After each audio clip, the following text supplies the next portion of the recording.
माझ्या मते महाराष्ट्रात अशी कोणतीच अकॅडमी नसेल की तिथं मुलींसाठी विशेष सुविधा, विशेष लक्ष, मुलगी कुठं जाते कुठं नाही, बाजारात गेली तिला किती वेळ लागतो, कधी रूमला येते कधी नाही, तिच्याकडे विशेष लक्ष देणं प्रत्येक मुलींकडे हे मॅडमचं कर्तव्य असतं। तसेच मॅडम सोबत त्यांच्या मदत करणारे आदरणीय त्यांचे बंधू विशाल पांडुळे हे पण मुलांकडे खूप विशेष लक्ष देतात। मुलांचं सगळं ते बघतात। त्यांना पण जॉब असतो, आयटी कंपनीमध्ये त्यांना जॉब आहे।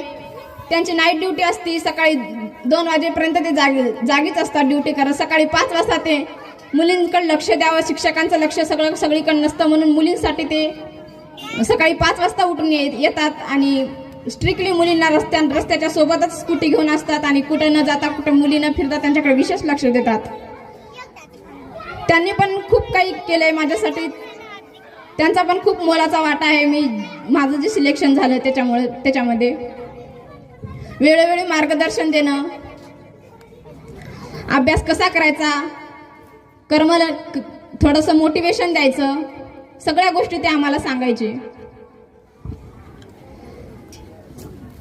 तसेच माझ्या बरोबर राधिका नावाची मुलगी आहे, नगर जिल्ह्यातीलच, तिचं पण सिलेक्शन माझ्यासोबत झालेलं आहे। अकॅडमीतल्या आम्ही 2 विद्यार्थ्यांनी मुंबईमध्ये लागलो, चालकमध्येच तिचं पण सिलेक्शन झालंय। तिथे पण माझा सत्कार खूप थाटामाटात मॅडमनी केला आणि तुम्ही सगळे माझ्या सत्काराला जमलेत, तुमचा पण खूप खूप धन्यवाद। मुलींना पण सांगायचं तात्पर्य एवढंच की मुलींनी पण शिकावं, मोठं व्हावं, आई वडिलांचं नाव मोठं करावं। जाता जाता बाबांनी विचारलं, मुली चालल्या शिकायला, तू जाते का? मी म्हणलं हो जाते, काय हरकत नाही, माझी पण इच्छा आहे खूप शिकायची।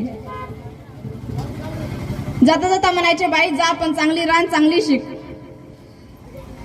त्यांना एवढंच सांगायचंय, बाबा मी गेले, चांगलीच राहिले, तुम्ही जेवढ्या विश्वासाने पाठवलं तेवढाच विश्वास घेऊन मी माघारी आले। एवढंच की माझ्या डोक्यावर फेटा घेऊन मी माघारी आले।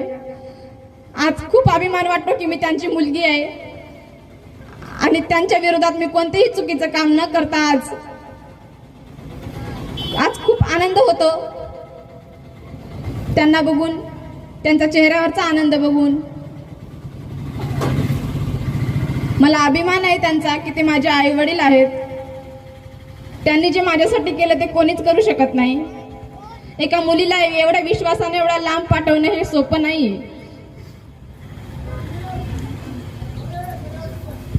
खरं तर